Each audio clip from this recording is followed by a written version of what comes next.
Bismillahirrahmanirrahim. Alhamdulillahilladzi a'ta kulla syai'in khalqahu thumma hada. Al-Ghaffar liman taba wa amana wa 'amila shalihan thumma ihtada. Asyhadu an la ilaha illallah wahdahu la syarika lahu jalla wa 'ala.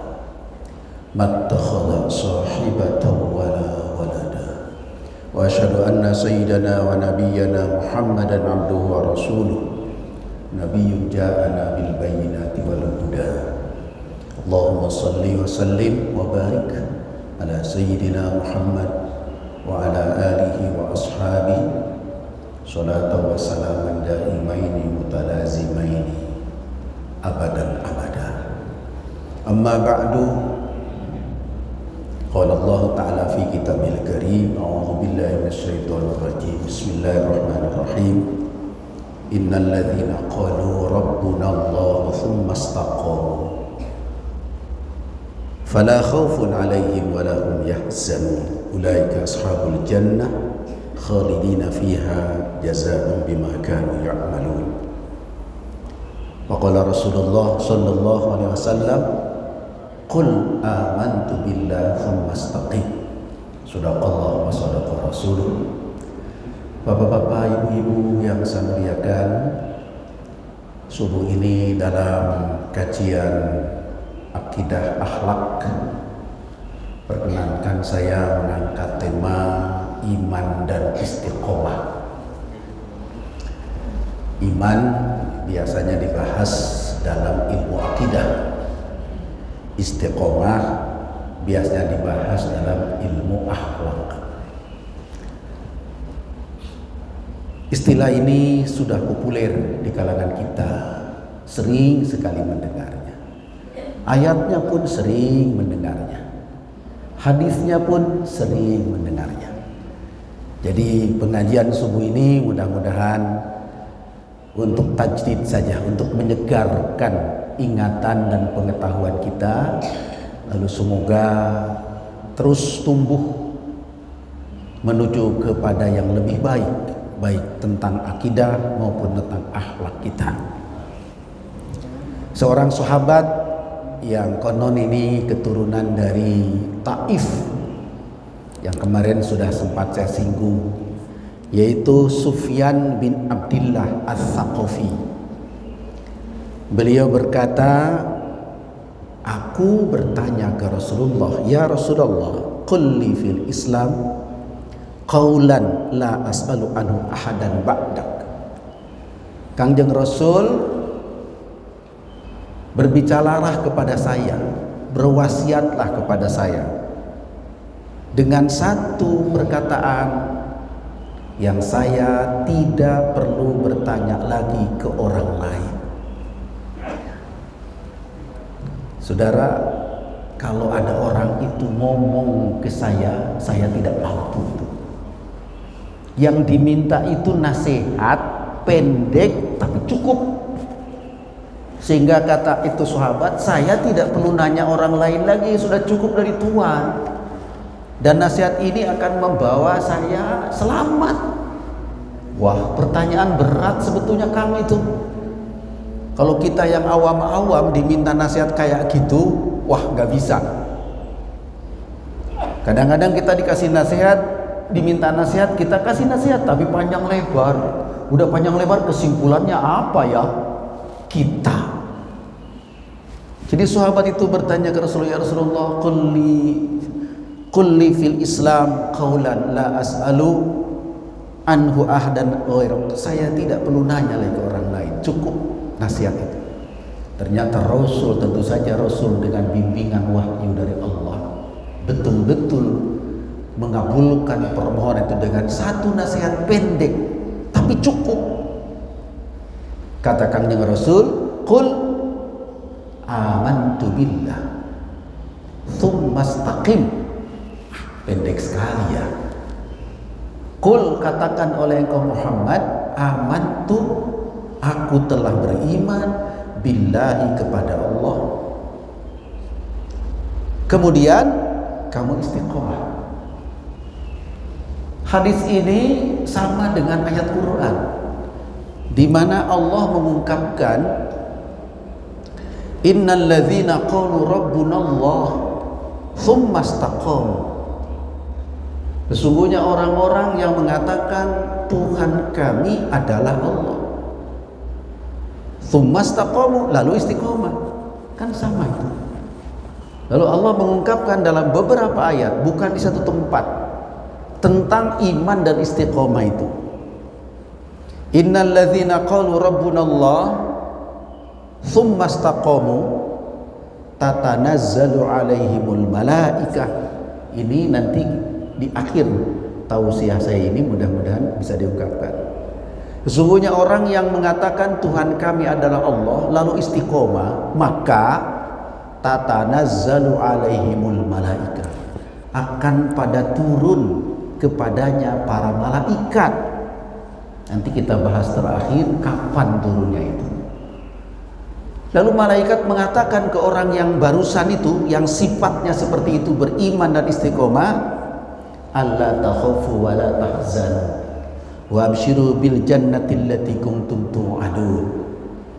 Para malaikat mengatakan, kalian jangan takut, jangan sedih, diberi kabar gembira kepada mereka, kepada kalian itu dengan surga yang memang dipersiapkan untuk kalian. Nahnu awliya'ukum fil hayatid dunya wal akhirah. Kami adalah aulia kalian dunia akhirat, dan seterusnya. Saudara, jadi saya ulangi, tema ini populer, sering Bapak Ibu dengar, tapi saya ingin tegaskan kembali dalam kajian subuh ini. Satu, beriman. Kedua, istiqomah. Apa itu?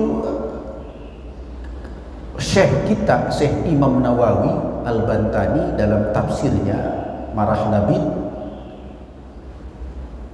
dia memasukkan istiqomah itu di antara inti surat Al-Fatihah yang diambil dari ayat ke-6. Ihdinas siratal mustaqim. Barusan kita membaca itu dalam sholat.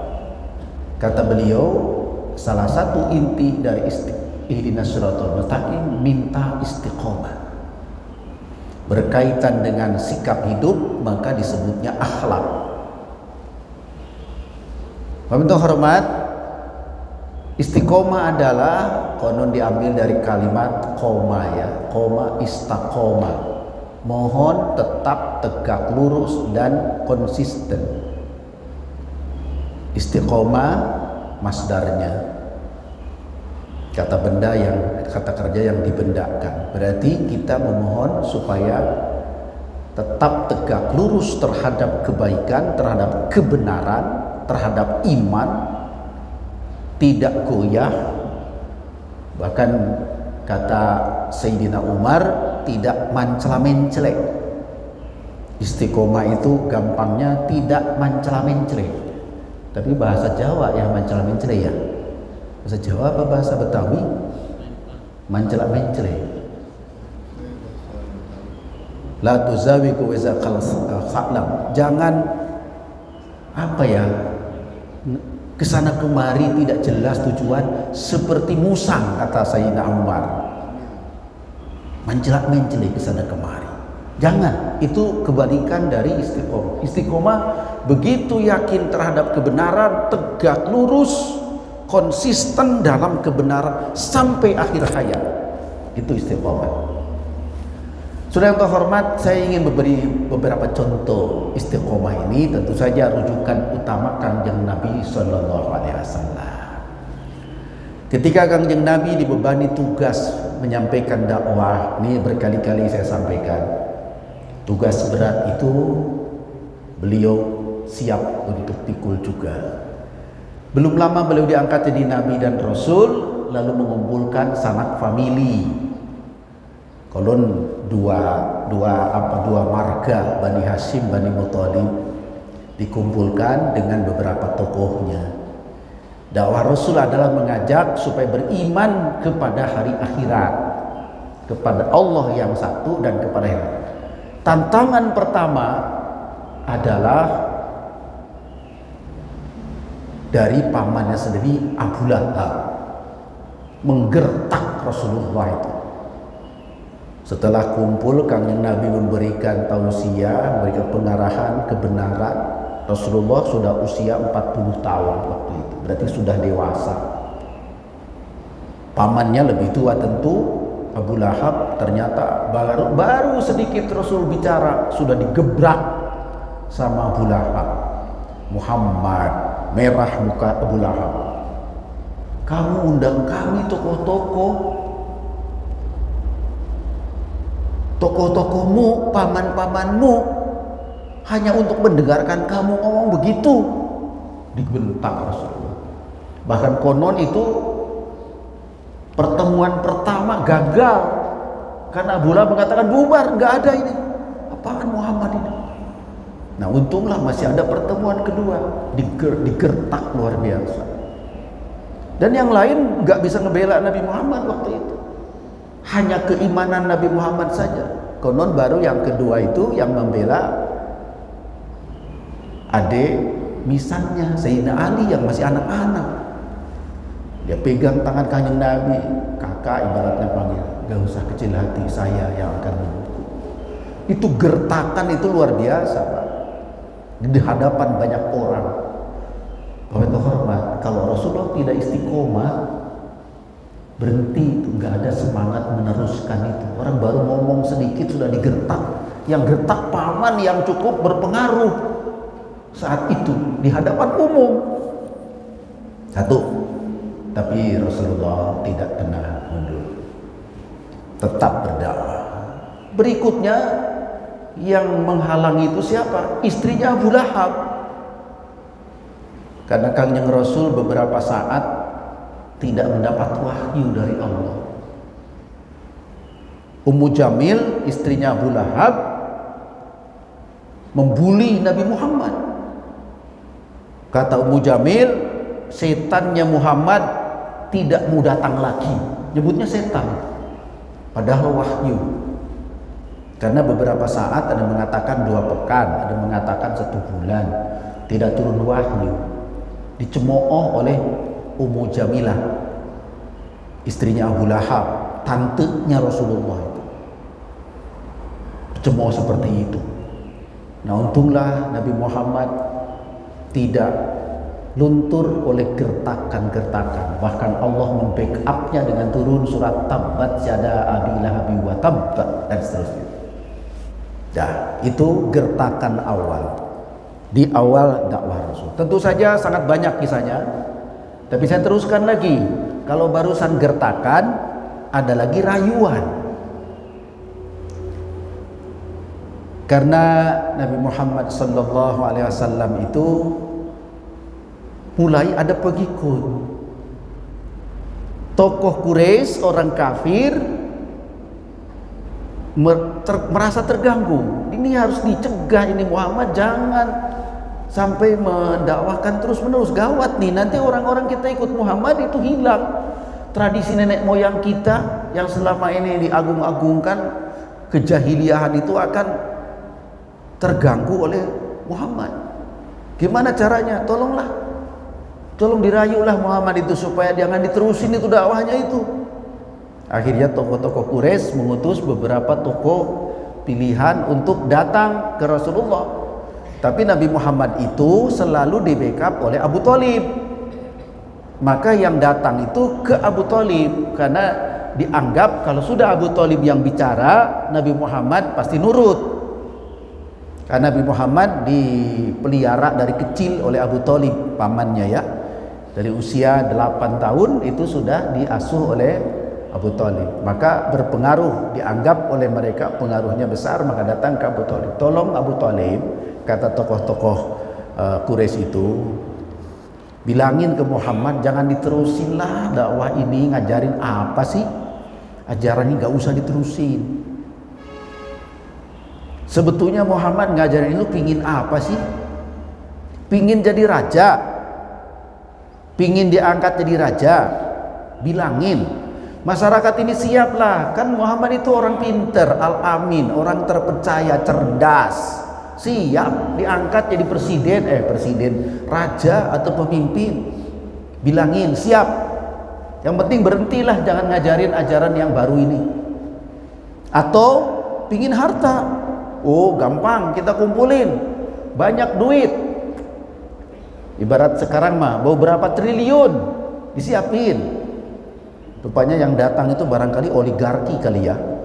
Siap itu duit, siap mau berapa. Atau pingin cewek yang cantik, alah gampang dah. Orang-orang Arab cantik, tak cariin yang paling cantik. Kamu boleh nikah semaunya, pilih yang mana. 3 yang kemudian sering disebut-sebut orang dengan 3T ya. Apa? Tahta, wanita, harta. Kalau tahta matanya di depan ya, kalau wanita T-nya di belakang. Tapi ada taknya lah gitu. 3 tak. Ditawarkan ke Rasul. Bapak yang terhormat, kebayang kalau zaman sekarang mau udah seneng banget dah. Emang dari awal juga pingin jadi pejabat, pingin jadi penguasa, ditawarin, aduh seneng amat. Dari awal juga pingin kaya, seneng amat. Soal masa lalu udahlah, lupakan saja. Yang penting dapat harta. Pingin perempuan yang cantik, kalau zaman sekarang, diuber-uber dan seterusnya. Hormat. Itu penawaran disampaikan kepada Abu Thalib, sampaikan ke Muhammad ya, kata tokoh-tokoh, mungkin oligarki nih yang nawarin ini.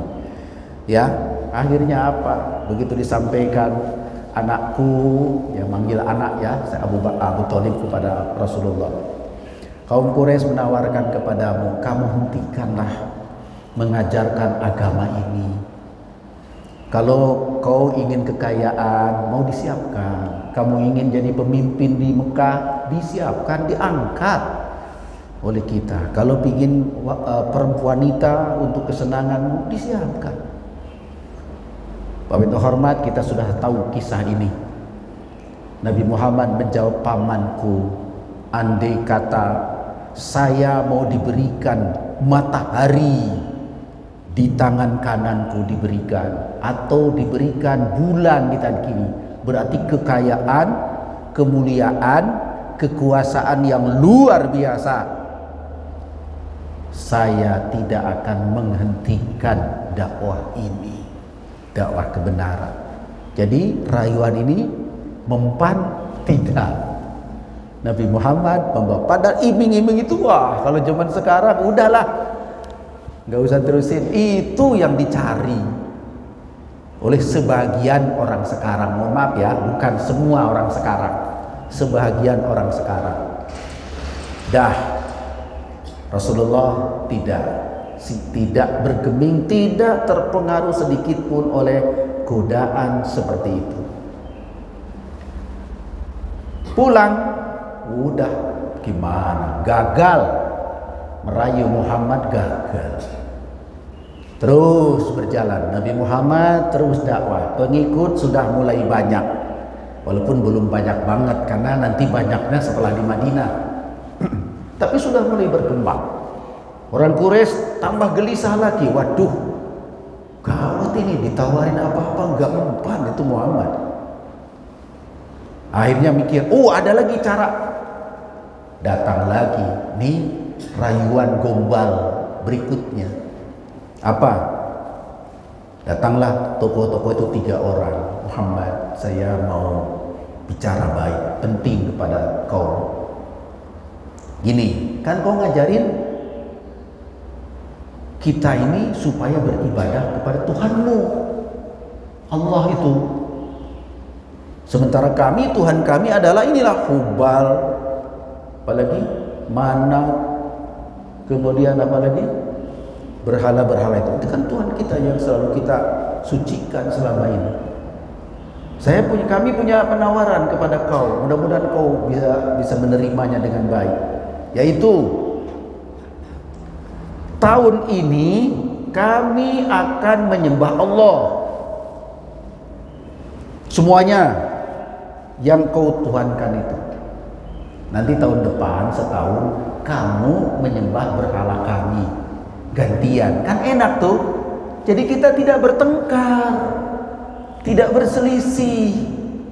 Giliran tahun ini gilirannya kami semua menyembah Allah Tuhanmu. Tahun depan setahun kamu ikut kami menyembah berhala kami. Gimana? Kan bagus itu. Sudah terhormat. Kalau Nabi Muhammad Nabi palsu, ditawarin yang tadi 3T seneng aja. Sekarang diajak begitu, oh bagus nih, ini namanya toleran, saling menghormati, kan gitu ya. Itu toleran itu Pak. Artinya sudahlah kita ikut-ikutan. Toleran yang disalahartikan. Toleran sebenarnya bukan begitu, tapi zaman sekarang sering dianggapnya begitu. Kita ramaikan masjid setahun, besok kita ramaikan gereja setahun, sholawatan di gereja. Misal, kalau tidak salah ini yang diajarkan oleh Madrais. Tahu Madrais Pak? Saya itu waktu tahun 60-an saya ngaji kitab, yang ngajarin almarhum ayah saya sendiri. Tahun 60-an, kadang-kadang lagi ngebahas kitab itu ada beberapa informasi tambahan lah. Satu di antaranya cerita tentang Madrais. Mungkin Bapak baru dengar. Konon kiai katanya, Kiai Haji Muhammad Rais, Cigugur, Kuningan. Ada yang pernah, ada orang Kuningan di sini? Mana Pak? Sahabat saya. Ada Cigugur sana ya? Nah, ada Madrais ya? Nah.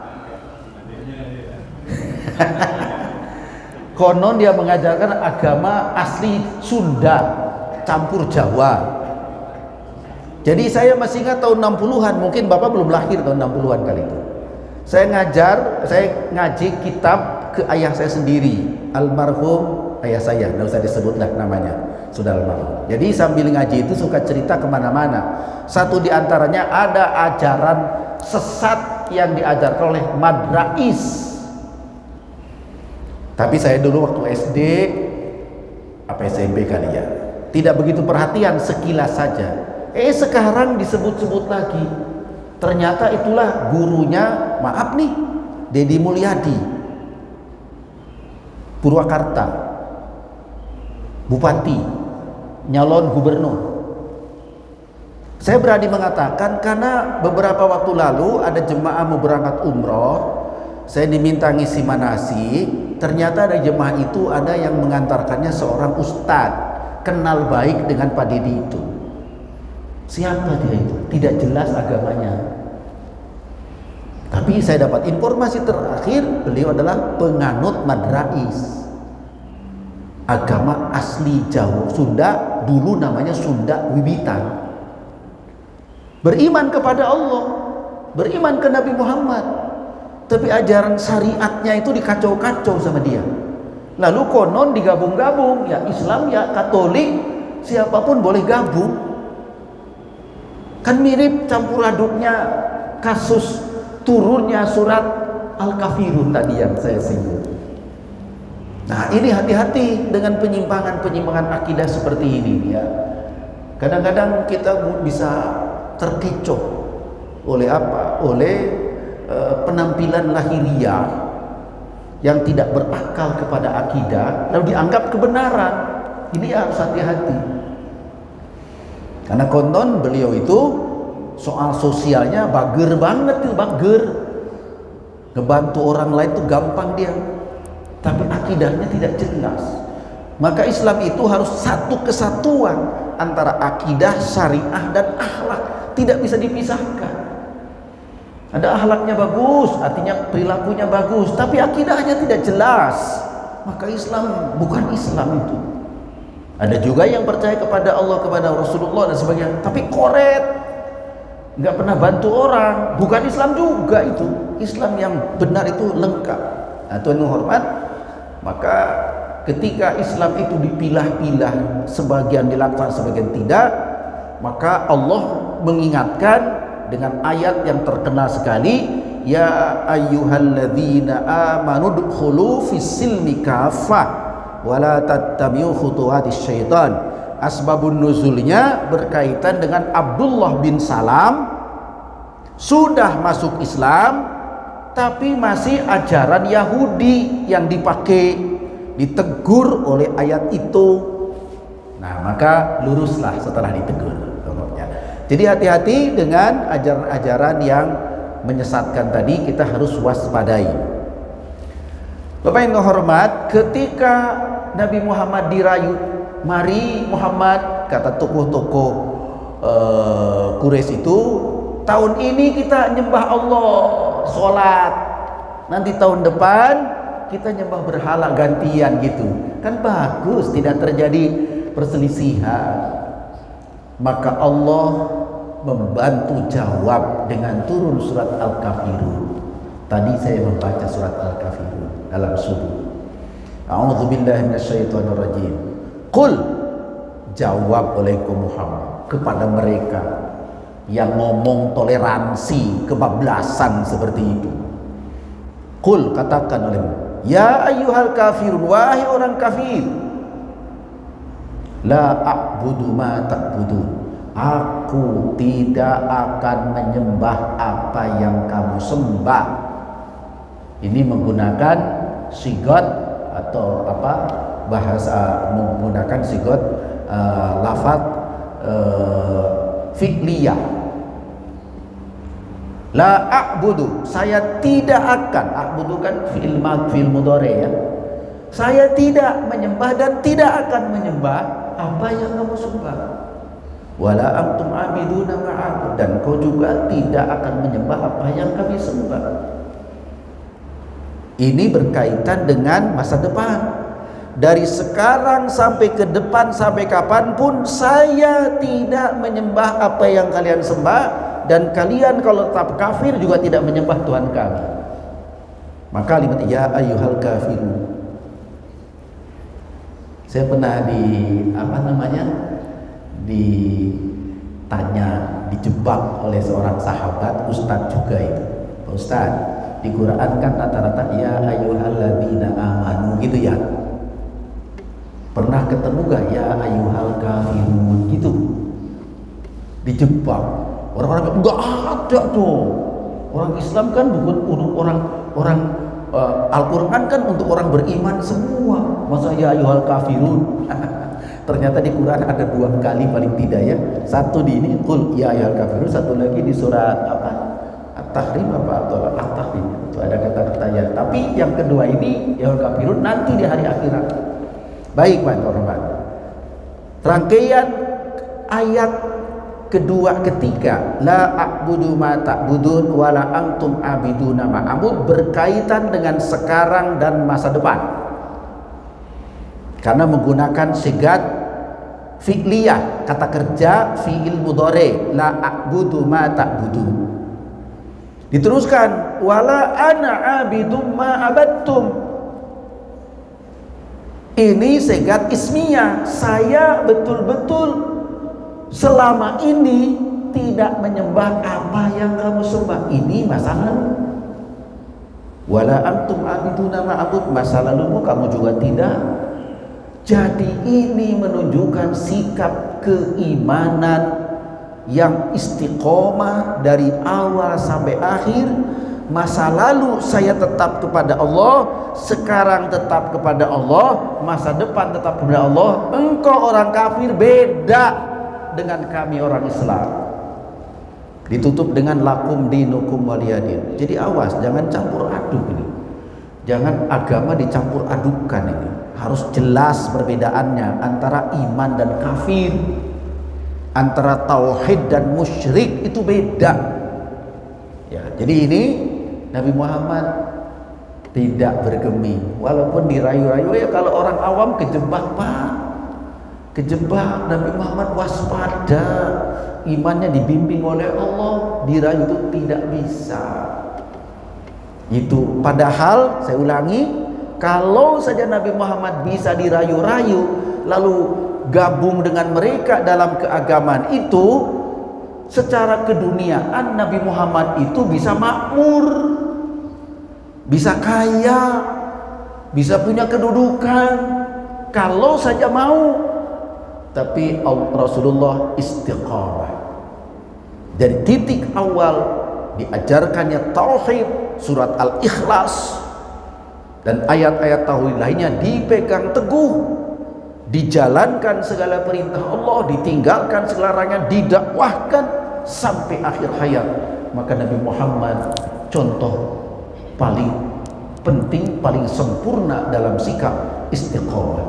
Tentu saja saya tidak bisa menguraikannya panjang lebar tantangan istiqomah Kanjeng Nabi itu, karena berbagai ujian, cobaan, hinaan, perlawanan dan sebagainya. Bahkan setelah tadi Nabi Muhammad menolak bujukan itu, apa ujungnya? Nabi Muhammad diboikot. Saya sudah sampaikan beberapa waktu lalu. Dari tahun ke-7 sampai tahun ke-10 diboikot, orang tidak boleh interaksi, tegur sapa saja tidak boleh, apalagi jual beli dan sebagainya. Nabi Muhammad dan pengikutnya diboikot. Akhirnya Nabi Muhammad dan pengikut tinggal di satu kawasan, satu lingkungan kecil, daerah rumahnya Abu Thalib. Orang tidak mau jual beli, tidak boleh transaksi, tidak boleh, diboikot. Itu juga ujian. Rasulullah tunduk nggak dengan boikot? Tidak, tetap lurus.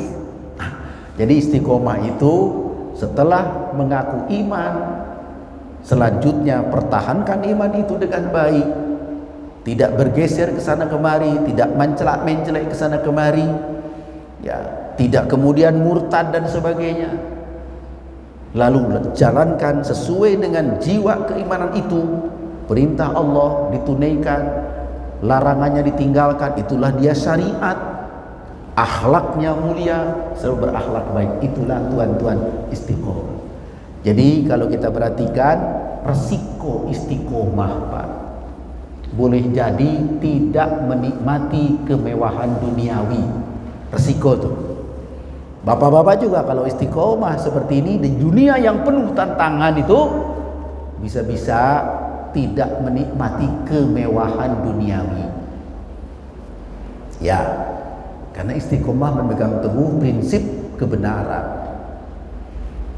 Tapi tuan-tuan yang terhormat, walaupun kemewahan duniawi bisa jadi tidak diperoleh lantaran istiqomah, kepuasan batin, keindahan iman dirasakan.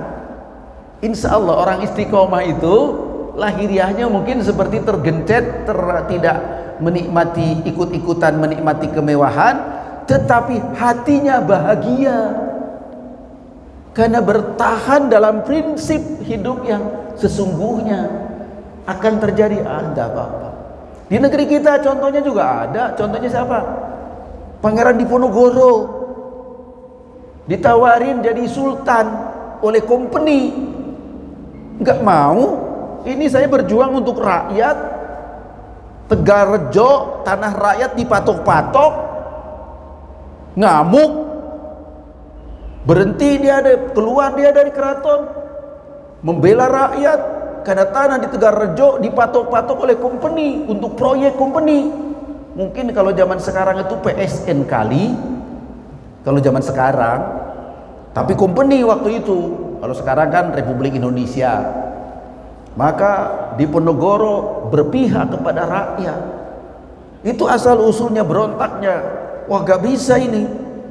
Lalu mantapkan keislamannya, keimanannya, ngaji dia di situ. Termasuk kitab-kitab Ihya Ulumuddin itu yang dikaji oleh beliau, Pak. Ketika di Gua Selarong, Tegalrejo, ngaji dia di situ. Akhirnya dia pakai sorban, diberi titel oleh khalifah dari Turki Utsmani, Amiril Mukminin Tanah Jawa, Penotogomo. Ya, namanya kalau nggak salah Heru Cokro, ya, Heru Cokro Ontowiryo, Pangeran Diponegoro.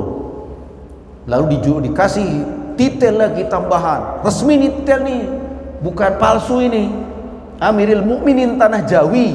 Maka disebut, dijawab Penotogomo, penata agama. Tidak mau, dirayu tidak mau. Istiqomah, Pak. Ditangkap, tetap berjuang. Dibuang dia kemana? Ke Manado apa ke Makassar?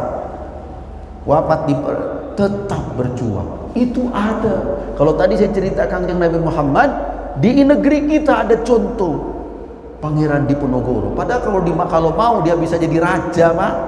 Raja Mataram senang-senang dengan segala kekayaannya? Tidak. Saya harus berjuang mempertahankan kebenaran. Jadi kalau tidak salah baca sejarah saya, Pangendopogoro itu tersinggungnya satu, soal pematokan tanah, kedua soal kemaksiatan.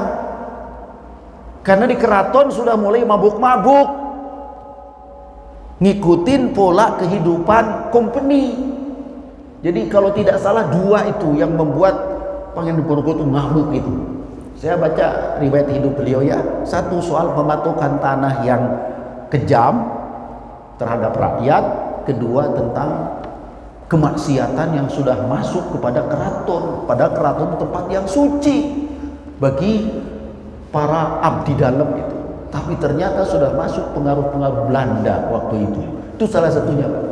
Tapi beliau istiqomah. Jadi saya ulangi, resiko istiqomah memang kadang tidak bisa menikmati kesenangan atau kemewahan dunia, tapi batinnya puas karena tetap di jalan yang lurus. Hati kecil tidak bisa dibohongin. Hati kita ini bersih sebetulnya, Pak, tidak bisa dibohongin.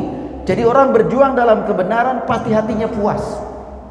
Nah, Tuan hormat saya tambahkan lagi, kalau di dunia dia bisa tidak ikut menikmati kemewahan dunia, tapi hatinya adalah tenang, hatinya bahagia, maka saya ingin kutipkan satu ayat di Al-Quran.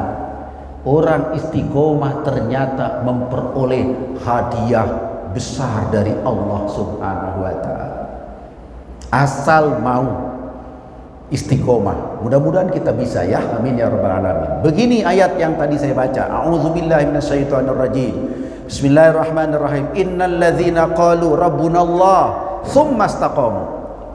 Sesungguhnya orang-orang yang mengatakan, jadi mengatakan itu ikrar nih, ikrar dengan lisan, keluar dari hati yang dipenuhi dengan keyakinan, itu namanya rabbunallah atau amantu billah, itu iman. Setelah itu tsumastaqom, lalu istiqomah dia dalam keimanan dan keislamannya sampai akhir hayat. Ternyata ada hadiah dari Allah. Tatanazzalu alaihimul malaikah, akan pada turun malaikat kepada orang tersebut. Tadi saya sudah mulai tanya, kapan turunnya, Pak? Bapak-bapak, ibu-ibu, insya Allah sampai saat ini juga istiqomah. Sudah pernah kedatangan malaikat belum? Gak tahu. Orang malaikat makhluk gaib.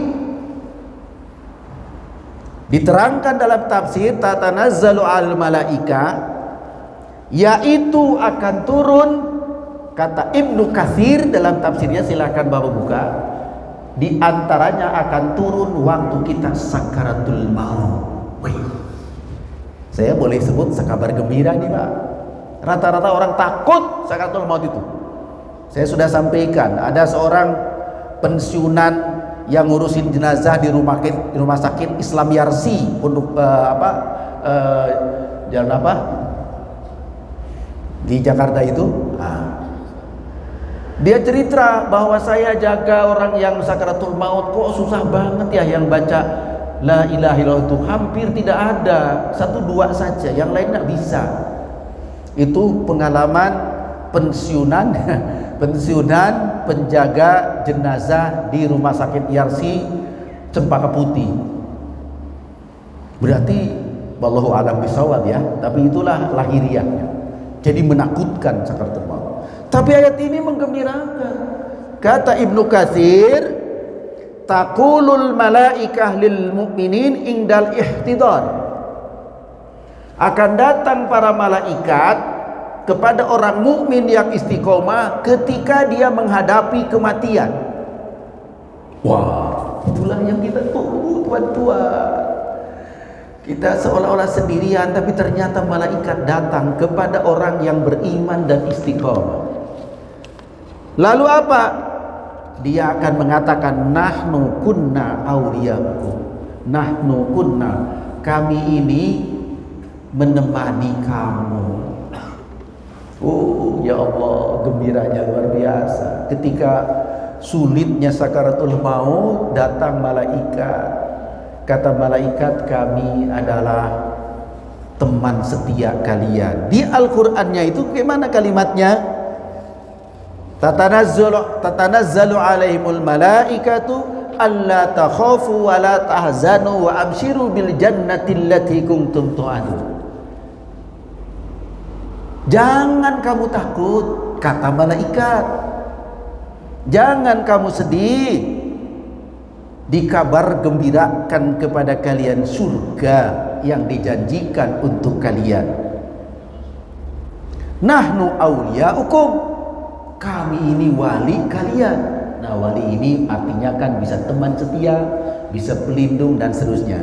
Fil hayati dunia, dalam hidup di dunia. Kata malaikat, kan kami ini menemani kamu selama kamu di dunia juga.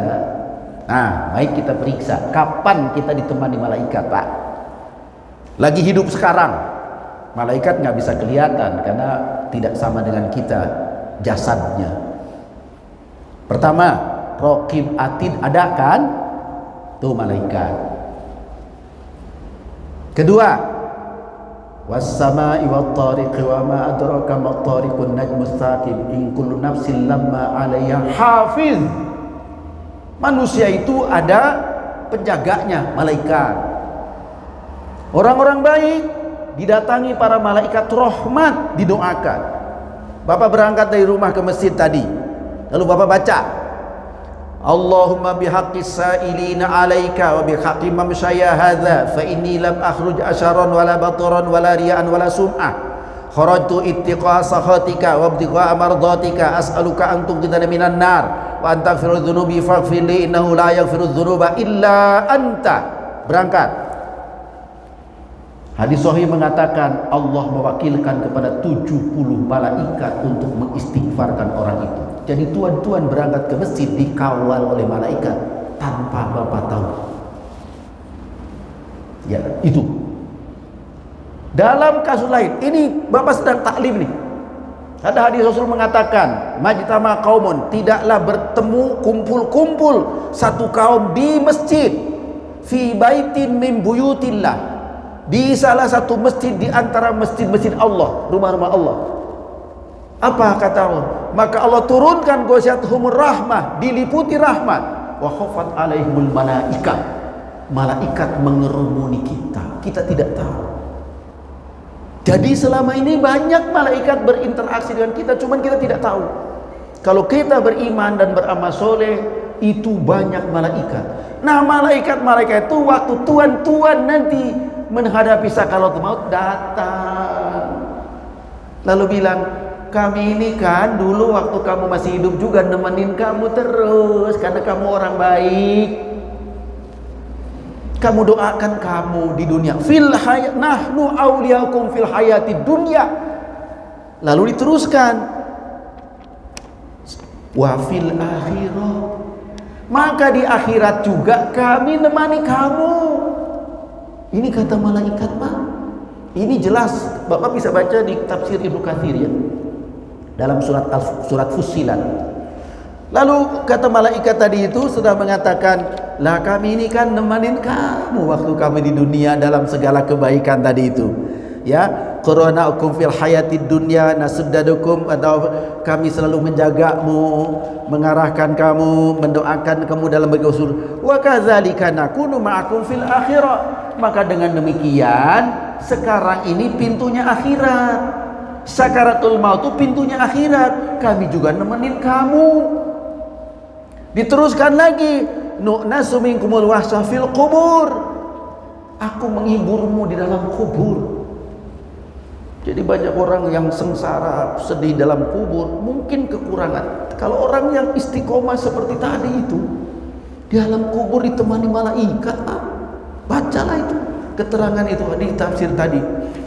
Dalam kubur. Kemudian wa indal manhafati fis sur, ketika malaikat Israfil meniupkan sangkakala kiamat, kan bangkit semua, di alam kubur pun bangkit semua. Semua heboh, semua takut. Malaikat nemenin, Sampai wa nu'ammanakum yaumal ba'ts, aku memberi rasa tenang, menjagamu supaya tenang ketika dibangkitkan di alam kubur, wan nusyur wa nuzawirukum siratal mustaqim, bahkan ketika kau mau menyeberang siratal mustaqim saya temenin, kata malaikat. Bahkan wa nuwassilukum ila jannatin na'im, diantarkan sampai pintu surga. Dan hormat, ini kabar gembira, Pak. Kalau kita istiqomah dalam kebaikan dan kebenaran, jangan mencela-mencela, jangan kepentingan dunia mengalahkan tujuan kita yang sudah lurus, yang benar itu jangan. Nah ini yang hormat kayaknya sangat penting untuk diungkapkan kembali, mengingat fakta kehidupan di dunia ini godaannya sangat banyak, Pak. Ya mungkin kita orang-orang kecil godaannya juga kecil ya, tapi kalau orang besar godaannya besar juga. Orang yang punya kedudukan tinggi, bapak naik pohon tuh, ya sampai 12 meter ke atas, anginnya kenceng. Orang 12 meter di atas, anginnya kenceng. Kita mah di bawah ya, anginnya kecil. Begitulah kira-kira godaan itu. Maka jangan heran banyak orang yang gagal mempertahankan idealismenya, lalu menjelek ke sana kemari karena ada kepentingan dunia. Nauzubillah min dzalik. Jangan. Kita umat Islam perintah Rasulullah kalau selamat, qul amantu billah tsumma istaqim. Kamu mantapkan iman kepada Allah, setelah itu kamu istiqomah, jangan kemana-mana sampai mati. Tetap dalam realisasi iman kepada Allah Subhanahu wa taala. Jangan kesana kemari. Tuan-tuan yang hormat, oleh karena itu ada seorang ulama yang bernama Al-Hasan. Konon beliau sering berdoa memohon istiqomah. Kalimatnya pendek, saya kira Bapak Ibu bisa. Allahumma anta rabbuna farzuqnal istiqomah. Lagi-lagi saya kutip dari tafsir Ibnu Katsir ya. Kita mohon kepada Allah, Allahumma anta rabbuna farzuqnal istiqomah. Tuhan ya Allah, Kau Tuhan kami, anugerahkan kepada kami sifat istiqomah itu. Itu doa Al-Hasan. Bapak-bapak boleh sampaikan permohonan kepada Allah setiap ba'da sholat. Allahumma anta rabbuna farzuqnal istiqomah. Ya Allah, Engkaulah Tuhan kami, anugerahkan kepada kami sifat istiqomah sampai akhir hayat. Mudah-mudahan demikian. Walaupun tadi saya singgung di depan, Imam Nawawi atau Syekh Nawawi Al-Bantani mengatakan ketika kita mengucapkan ihdinas siratal mustaqim sama dengan minta istiqomah. Terima kasih tuan-tuan hormat, itu saja yang dapat sampaikan pagi ini dalam kajian akidah akhlak. Saya kutip hadis kanjeng Nabi tadi, qul amantu billah tsumma istaqim. Semoga kita tetap lurus dalam kebenaran itu, jangan mencela-mencela, jangan bergeser, jangan menyimpang sedikit pun dari jalan yang lurus itu. Semoga Allah mengabulkan kita semua. Terima kasih atas perhatiannya. Apa Anda tanya jawab juga nih? Ada. Silakan, Pak. Assalamualaikum warahmatullahi wabarakatuh. Waalaikumsalam warahmatullahi wabarakatuh. Ke Islam dulu masuk pertama kali kan dia masuk dengan adat istiadat tuh, ada hadis Muslim kan. Iya. Dan sampai sekarang ke bawah itu ada Islam Jawa, Islam apa. Itu gimana kaitannya dengan Al-Quran tadi, Ustaz? Ya. Memang manusia itu sudah berperadaban dari dahulu ya. Mungkin dari Nabi Adam sudah peradaban, sehingga di masing daerah ada tradisi, ada adat dan sebagainya. Adat itu tidak apa-apa, tinggal diukur saja oleh syariat gitu Pak. Gak apa-apa. Ada adat, contoh ya mohon maaf ya, tahlilan, katanya itu adat, katanya adat sebelum Islam datang. Maka ini diklaim oleh seorang mu'alaf, konon mu'alaf ya, yang tadinya Hindu lalu masuk Islam, lalu jadi ustadz, lalu dia mencelak tradisi tahlilan karena itu dari Hindu. Saya Hindu, dulu Hindu itu begitu katanya. Nah, ada beberapa teori tentang tahlilannya orang Islam, apakah pengaruh Hindu atau bukan. Ada yang mengatakan pengaruh Hindu karena zaman Hindu atau animis lah, nggak tahu ya, itu sudah ada namanya hajatan kalau ada orang meninggal, ya, hari 1, 2, 3 dan seterusnya itu ada hajatan. Tapi hajatan mereka itu adalah tujuannya untuk menghilangkan bahaya, ancaman bahaya dari Bentoro Kolo. Itu Bentoro Kolo ya, Batara Kala, yaitu dewa raksasa yang jahat, itu akan menjahati orang yang sudah meninggal. Maka diadakanlah selamatan kalau ada orang meninggal. Itu agama Hindu. Saya pernah membaca tulisan dari kakaknya Kiai Hasyim Muzadi, namanya Kiai Muhyiddin Muzadi. Kata Kiai Muhyiddin Muzadi, Islam di tanah Jawa menjumpai tradisi seperti itu. Lalu ketika Islam masuk, mereka lakukan, tapi niatnya beda. Jadi bukan niru tradisi dia. Kita kan kumpul juga kalau orang meninggal, lalu mau ngapain kumpul gitu. Ini dimanapun kalau orang meninggal, orang berdatangan. Dalam Islam disebut takziah ya. Dalam agama lain apa namanya saya tidak tahu. Tapi sedunia ini kalau ada orang meninggal, selalu orang tetangga pada datang. Itu sudah sedunia itu. Jadi itu bukan khas Hindu saja. Jangan dibilang cuman punya Hindu lalu kita ngambil kebiasaan itu, bukan. Berkumpul di tempat orang yang meninggal, di dunia manapun, di masyarakat manapun orang berdatangan. Nah, orang Hindu pakai yang tadi itu karena keyakinannya seperti itu barangkali gitu ya. Tapi orang Islam datangnya bukan untuk itu. Datangnya untuk memandikan, mengkafani, mensolatkan, mengantarkan sampai ke kubur. Itu fardu kifayah 4. Itu fardu. Nah, Islam ini bukan cuma fardu, ada juga yang sunnah. Bahkan ada lain lagi. Setelah 4 ada kewajiban lain apa? Membayarkan hutangnya. Itu bisa wajib itu. Kalau dia punya peninggalan, wajib dibayarkan. Kan udah meninggal nggak bisa bayar hutang. Yang harus bayarinya ahli waris. Wajib juga. Jadi kewajiban kepada orang meninggal itu kita sudah merata sedunia itu. Ya. Nah, lakukan itu. Setelah itu ada kesunahannya apa? Mendoakan, menghibur ahli waris yang sedang sedih. Jadi itulah yang kita lakukan itu, bukan kita niru-niru. Jadi mohon maaf kepada Ustadz Aziz kalau tidak salah itu. Ada selebaran itu banyak dulu, selebaran itu udah berapa puluh tahun lalu selebaran itu yang mencaci maki kebiasaan itu, dibilangnya itu dari Hindu. Oh, sorry Mas, Anda memang dari Hindu, tapi jangan mengklaim itu dari Hindu. Kami bukan ngikutin Hindu. Kami menunaikan kewajiban Islam. Bahwa itu ada kesamaan, kumpul-kumpul itu kebetulan saja. Karena kita ini bukan ngikutin Hindu, tapi kita berdoa secara Islam. Percaya nggak orang Islam betorokolo? Ya enggak lah. Jadi kita tidak ngikutin itu. Oke? Tetapi kebiasaan kumpul-kumpul kebetulan sama. Lalu kita isi. Jadi ini tolong, orang bilang itu tradisi jahiliyah, kok kita masih pakai juga? Pasti kita periksa.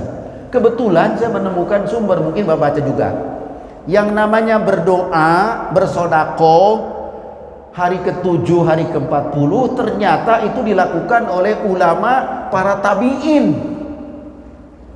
Bukan tabi'in yang di Indonesia yang ada Hindunya, di Timur Tengah. Kalau tidak salah Imam Atto itu. Apa dia pengaruh Hindu juga? Ya enggak lah, orang enggak ada Hindu di situ. Hindu adanya di sini. Nah, jadi pengaruh apa? Islam murni itu ya. Tahlilan itu Islam murni. Oke? Ini satu yang sering dituduh sebagai tradisi Hindu masih dipakai-pakai oleh kita. Tapi saya akan menjawab pertanyaan Bapak.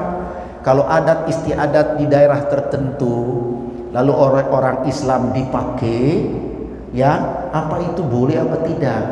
Saya pernah mendengar seorang kiai masjid yang pakai menara, ternyata menara itu niru apa itu? Menara di Persia. Dulu masjid gak ada menaranya. Sayyidina Bilal azan memang naik sedikit ke atas, tapi bukan menara. Tapi sekarang setiap masjid pakai menara. Ternyata menara itu niru menaranya api di Persia. Lalu ditiru oleh kita.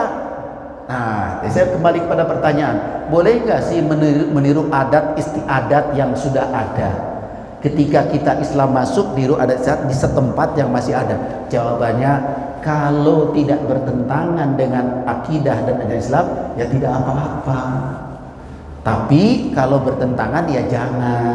Nah, kalau kita periksa menara ternyata ngikutin Persia. Tadinya itu penyembah api, bangunan yang pakai menara. Tapi Islam membuat menara juga, tapi bukan untuk menyembah api, tapi punya fungsi lain. Sama-sama menara. Kalau mereka untuk menyembah api, kita untuk mengumandangkan suara azan. Jadi menyerupai tradisi lagi mereka, atau mengikuti kebiasaan mereka, tapi tidak bertentangan dengan Islam. Nah, tapi kalau gitu tidak adil kalau kita tidak menyebutkan. Lalu yang bertentangan dengan Islam, contohnya tradisi apa misalnya, ya. Nah, ini yang mungkin harus kita hati-hati. Memang di tanah Jawa dari dulu juga banyak tradisi-tradisi. Yang asli tanah Jawa, soal ini silahkan tuan-tuan cocokkan. Diukur, maksud saya, diukur, dinilai melalui ajaran Islam. Dari akidah, apakah bertentangan dengan tauhid? Kalau bertentangan, jangan. Dari syariah, bertentangan dengan syariat Islam apa tidak? Kalau bertentangan, jangan. Gitu Pak. Kalau soal perlambang, itu juga ada yang bertentangan, ada yang tidak. Maka kalau tidak salah, yang langsung dipatenkan itu oleh orang Sumatera Barat, ya. Nah, adat bersandi sara bersandi kitabullah, kan cakep itu. Karena mereka tahu ada adat juga di sana itu.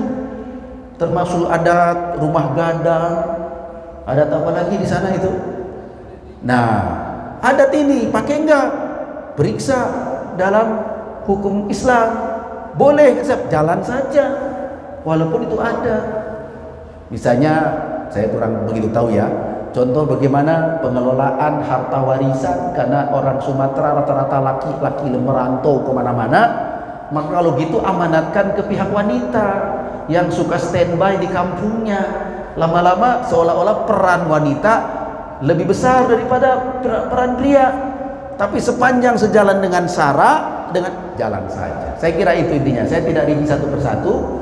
Maka tradisi manapun kalau tidak bertentangan dengan akidah, syariah, dan akhlak Islam, silahkan. Karena itu cuman bersifat duniawi atau pengantar kepada ukhrawi saja. Pengantar ukhrawi. Jadi saya ulangi, nah itu tentang tradisi mana ya.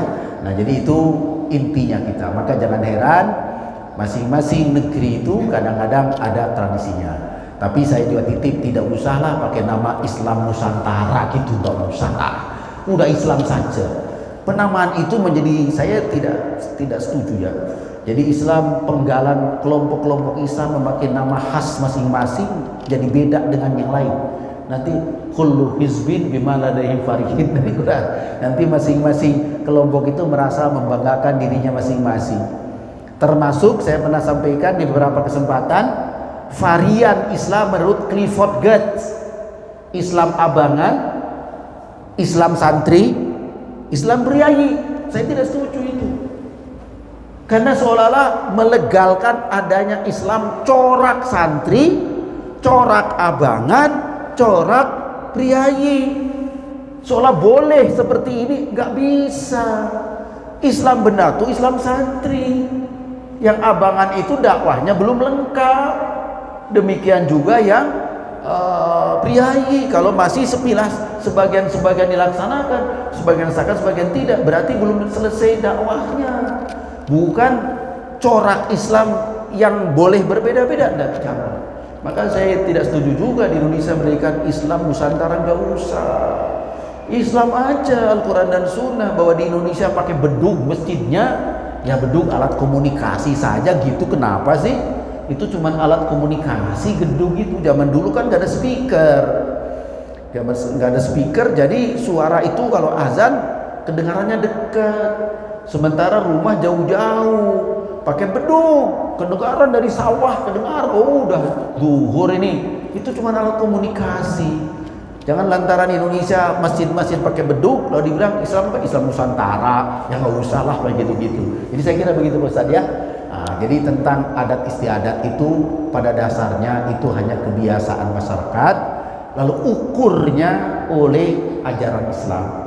Soal akidah, soal syariah, soal akhlak ukurnya oleh Islam. Jadi mohon maaf barangkali ya, contoh sedikit lagi. Orang Sunda itu kalau salaman itu begini Pak. Ya, salaman itu gini dulu, baru pegang tangannya ke sini lagi, itu Islam Pak. Islam, Sunda. Jawa gimana Jawa ya? Saya gitu dia. Nah, yang lain gini aja. Itu kan hanya ada, tidak usah oleh bilang, wow gak bener tuh. Yang penting itu musafahah, itu tangan dengan tangan bersentuhan, kata Rasulullah, itu akan menggugurkan dosa. Kalau mukanya juga cerah, ya, dengan wajhun thalib, itu adalah komunikasi, itu namanya ada. Kemarin waktu Covid salamannya gini lagi, ya saudara itu adat saja. Yang gitu-gitu itu tidak prinsip dalam Islam, terserah, yang penting tidak bertentangan dengan ajaran Islam. Mohon maaf kelamaan ya. Terima kasih hadanallahu ya kum ajma'in. Subhanakallahumma rabbana wa bihamdik asyhadu an la ilaha illa anta astaghfiruka wa atubu ilaik. Allahumma aghnina bil ilmi, Allahumma aghnina bil ilmi wa zayyinna bil hilmi wa akrimna bit taqwa wa jamilna bil afiyah. Allahumma anta rabbuna farzuqna al istiqamah. Allahumma anta rabbuna farzuqna al istiqamah. Allahumma anta rabbuna farzuqna al-istiqamah. Rabbana la tuzigh qulubana ba'da idh hadaitana wa hab lana min ladunka rahmatan innaka antal wahhab. Rabbana atina fid dunya hasanah wa fil akhirati hasanah wa qina adzabannar. Wa sallallahu ala sayidina Muhammad wa ala alihi wa ashabihi ajma'in walhamdulillahi rabbil alamin. Wassalamu alaikum warahmatullahi wabarakatuh. Allah